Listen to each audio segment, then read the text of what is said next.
অতিরিক্ত চিন্তা কি আপনাকে শেষ করে দিচ্ছে? মুক্তির উপায় জেনে নিন। আপনি কি ঘুমানোর আগে ঘন্টার পর ঘন্টা কাল্পনিক সমস্যা নিয়ে চিন্তা করেন? খুব ছোট কোনো বিষয় নিয়ে কি সারাদিন মনের ভেতর ঝড় চলে?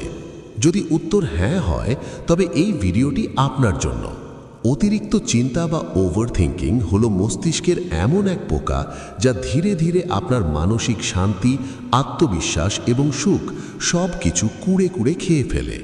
আমরা প্রায়ই এমন সব বিষয় নিয়ে দুশ্চিন্তা করি যার অস্তিত্ব হয়তো বাস্তবে নেই, অথবা যা আমাদের নিয়ন্ত্রণের পুরোপুরি বাইরে।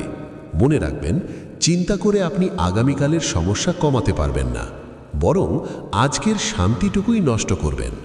ওভারথিংকিং আসলে একটা দোলনার মতো। এটি আপনাকে নড়াচড়া করায় ঠিকই, কিন্তু এক চুলও সামনে এগিয়ে নেয় না। আপনি একই জায়গায় আটকে থেকে শুধু নিজের শক্তি ক্ষয় করতে থাকেন। অতিরিক্ত চিন্তা থেকে 100% মুক্তি পাওয়ার গোপন উপায়। নাম্বার 1, বর্তমান মুহূর্তকে গুরুত্ব দিন। অতীতের ভুল আর ভবিষ্যতের অনিশ্চয়তা, এই দুটোর মাঝখানের নামই হলো জীবন।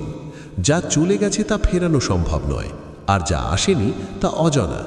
তাই এই মুহূর্তে আপনি কোথায় আছেন, কি করছেন, সেদিকে ফোকাস করুন। নাম্বার 2, নিয়ন্ত্রণ এবং অনিয়ন্ত্রণ আলাদা করুন। নিজেকে প্রশ্ন করুন, আমি যে বিষয়টি নিয়ে চিন্তা করছি তা কি আমার নিয়ন্ত্রণে আছে? যদি উত্তর না হয়, তবে সেটা নিয়ে ভাবা বন্ধ করুন। আবহাওয়া, অন্যের আচরণ বা অতীত, এগুলো আপনার হাতে নেই। যা আপনার হাতে নেই তা নিয়ে ভেবে সময় নষ্ট করা বোকামি। নাম্বার 3, নিজেকে ব্যস্ত রাখুন। অলস মস্তিষ্ক শয়তানের কারখানা। আপনি যখনই খুব বেশি চিন্তা করতে শুরু করবেন, তখনই নিজেকে কোনো কাজে ব্যস্ত করে ফেলুন। বই পড়ুন, ঘর গোছান বা প্রিয় কোনো মানুষের সাথে কথা বলুন। কাজের মধ্যে থাকলে মস্তিষ্ক ফালতু চিন্তা করার সুযোগ পায় না।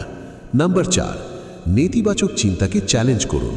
যখনই মনে হবে সব শেষ হয়ে যাবে বা আমি পারবো না, তখনই নিজেকে পাল্টা প্রশ্ন করুন, এর প্রমাণ কি?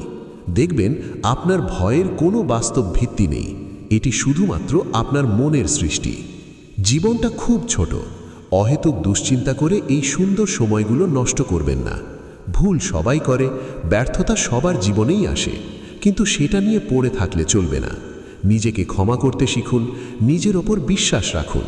মনের আবর্জনা পরিষ্কার না করলে সেখানে শান্তির চারাগাছ কখনোই জন্মাবে না।